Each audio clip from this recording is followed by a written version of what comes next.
Magandang umaga mga pre. Nakakalungkot naman ang umagang ito. At nanakawan tayo ng ating mga beta fish kainang madaling araw. Ayan, walang laman lahat yan. Sa ilalim, pati lalagyan. Natangay na rin. Yung mga laman ito, wala na. Yan, tatlo yan, magkakatabi. Kinuha rin.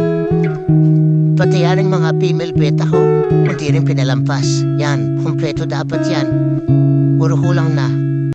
Pati dito, yan dyan. Pati yung mga binibig ko, kinuha na rin. Male at female yan, pati yan dyan. Grabe talaga. Kaya kung sino ka man kumuha ng mga beta fish ko, sana alagaan mo sila at maparami mo. Nakakapanghinayang din, pero ganun talaga. Tuloy pa rin tayo. Hanggang sa muli.